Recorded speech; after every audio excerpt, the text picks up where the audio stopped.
Okay, here we go with the last part of the drawing video.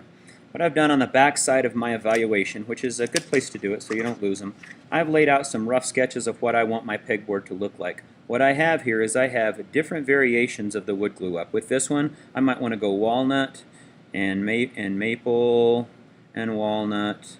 And over here I might want to go walnut, and I might want to go alder, walnut, alder, this is a dark light, and then a dark wood. I might want to go that way. These I might want to go some dark strips and some light strips, and maple, walnut, oak. You can use whatever you want to use. You can look back in the cage, but I think I've decided that I like this pattern right here. This is the one that I'm going to do this time. This is the board that I'm going to build with you guys as an example. So I'm going to go 2.5 inches of walnut, then I'm going to go 2 inches of maple, then I'm going to go a 1-inch strip of walnut. That's pretty thin. If you guys want to go that thin, make sure I'm there to help you cut it on the table saw. But I'm going to go a 1 inch, then I'm going to go another 2-inch strip of maple, then I'm going to go one more strip, 2.5 inches of walnut. If I add all these numbers up, there's 1, 2, 3, 4, 5, 6, 7, 8, 9 inches, and then the 2 halves make 10. So this will give me my 10-inch layout that I'm going for here. You have to make sure that all of these numbers for the strips that you choose add up to that total number. You can use half-inch increments. If you do anything small like this, make sure that I help you.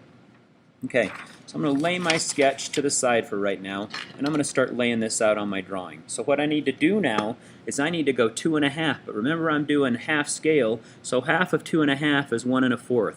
So I'm going to go there, and I'm going to go here. So my 1 1/4 measurement here and here, remember when I build it, my 1.5 measurement is actually going to be 2.5. My 1 1/4 is going to turn into 2.5. But what I'm going to do is I'm going to draw that here, and I'm going to draw it in here. Okay, now you got to keep thinking about this scaling thing all the time. Now, when you do these lines here, when you look at that board from the edge, go ahead and do these lines on the side too, because this board, when you turn it to the side, you're going to see those. On this one, it's just going to look like that top board, that walnut piece, so that doesn't matter. Now up here lightly, I'm going to write my lettering here just so I remember which boards that I want to cut when I get back into the shop. So I'm going to cut 2 walnut boards that are 2.5 inches wide. Now I'm going to do 2 maple boards that are 2 inches. Remember, if I'm going 2 inches on my drawing, I'm going to draw at half scale. So I'm going to mark that at 1, and then from down here, I'm going to mark it at 1. And then I'm going to go a dark line here, and a dark line here. And these 2 pieces in here are going to be maple, so I'll just label those lightly there. So I know that I've got this last piece that I wanted to be 1 inch. If it's 1 inch, this should measure at a 1/2 inch, and there I am right there. I'm laid out at about a 1/2 inch. And I'm going to have this piece in here be walnut again because I want that dark strip, I want that contrast. So walnut being a dark wood, it's going to be there. Then I'm going to have a light piece of maple, walnut, maple, walnut. Oops, and I forgot to go ahead like I told you to do. I'm going to come over here and I'm going to show those.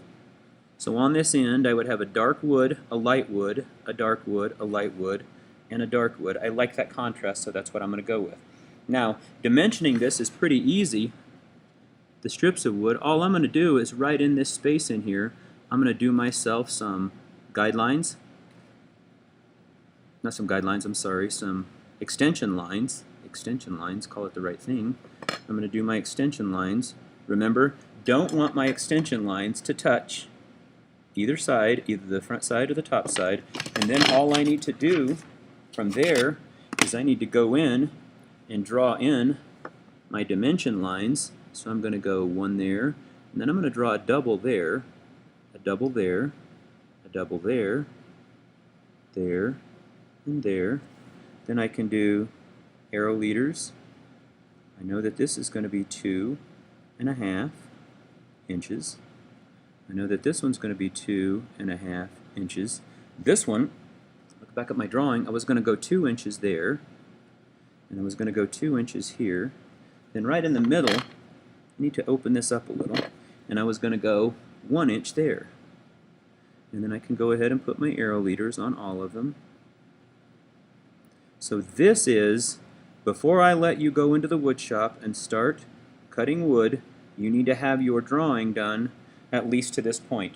I need to know, before you do your glue up, I need to know how wide your board is going to be, this way, how long your board is going to be, boards for your glue up are going to be this way. I need to know specifically what kind of wood you're going to use, and I need to know the thickness of each one of those boards. Remember, this cut is on the radial arm saw, and by the way, it's a good time to mention, if you're cutting these boards at 16 inches, you really need to add about a half an inch to those boards, because after you get a glue up done, we're going to come back with the radial arm saw and we're going to square up both sides of these boards, because you have to have that nice even edge to do the router on or do the layout on. So add it here. For the thickness here, don't worry about adding, because that's going to, table saw, remember, is going to rip all of these evenly.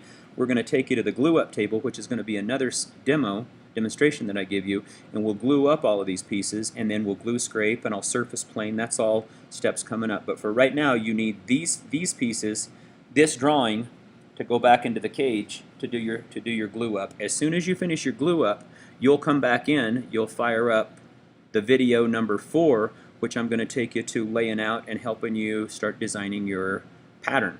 The pattern that's going to be, remember, the pattern that's going to be, what we'll do is we'll find a center line in the middle of this, and your pattern will be basically half of your design that you'll cut out and flip to trace the design on the other half. Okay, so now it's time to show this drawing to the teacher and get your glue up going.